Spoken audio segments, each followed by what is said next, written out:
اب अनफॉर्चुनेटली हमें सही से नॉलेज नहीं है। मेरे साथ कुछ लोग जब नमाज पढ़ते हैं तो मैं आवाज़ आ जाती है, वो ऊंची ज़रा सुभान रब्बिल आला कह रहे होते हैं, विस्पर भी हो तो आवाज़ आ जाती है।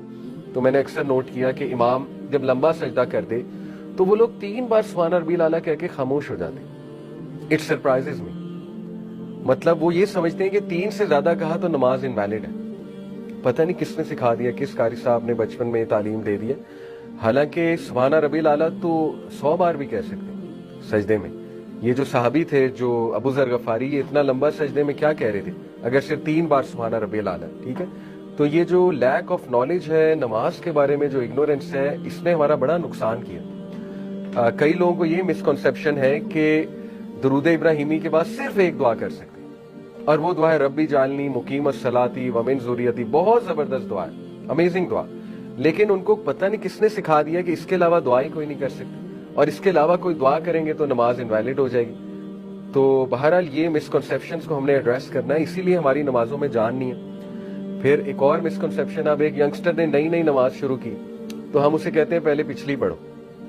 वो बेचारा अभी की नहीं पढ़ पा रहा, उसे कह रहे हैं पिछली पढ़ के आओ, तो वो कहेगा फिर छोड़ो। और यही वजह है बहुत से यंगस्टर्स क्यों नहीं नमाज पढ़ते, क्योंकि वो कहते हैं यार पहले पिछली पढ़नी पड़ेगी। ये बिल्कुल इसी तरह एक स्टूडेंट, उसकी असाइनमेंट्स पाइल अप हो जा रही है, पाइल अप हो जा रही है, एंड में वो जब पढ़ने बैठेगा, अपनी स्लाइड्स खोलेगा, वो कहेगा यार पहले पिछली स्लाइड्स पढ़नी पड़ेंगी, वो कहेगा छोड़ो सारी स्लाइड फेल हो जाती। यही वजह है बहुत से यूथ नमाज नहीं पढ़ते, क्योंकि उन्हें पता नहीं तालीम दे दी गई है कहां से कि बेटा पहले पिछली पढ़ो, कंप्लीट करो पिछली। और लोग ये करते हैं, जैसे वो कहते हैं कि जोहर के साथ मैं पिछली जोहर पढ़ूंगा, इस तरह असर के साथ मैं पिछली असर पढ़ूंगा, इस तरह वो करते रहते हैं। वो फिर इतना बर्डन हो जाता है, इतना पाइल अप हो जाता है। देखें, कहीं से नहीं साबित कि आपने पहली पिछली नमाजें पढ़नी, ना ही कज़ाए उम्री जैसी कोई चीज है, वो भी बस लोगों ने बना दी।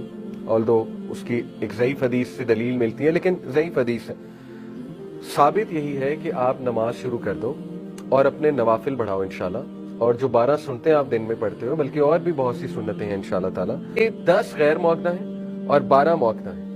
अब देखें कितने चांसेस हैं आपके पास पिछली नमाजें कवर करने के। ऑलरेडी अगर एक बंदा गैर मौक़दा और मौक़दा पढ़ लेता है तो पिछली नमाजों को दोबारा से पढ़ना ये साबित नहीं है।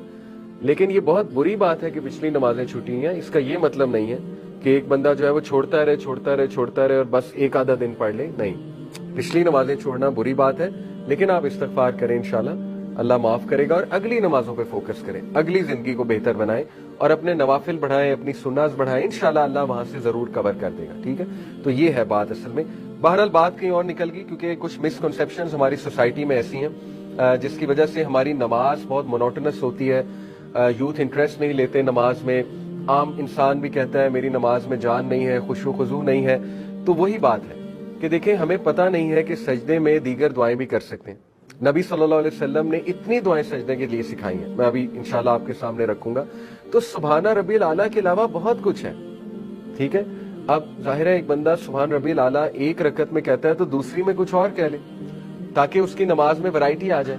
जितनी वैरायटी डालेंगे आप नमाज में, उतनी नमाज में एक जान डलेगी, कलर्स होंगे इंशाल्लाह, ठीक है। तो ये बात है।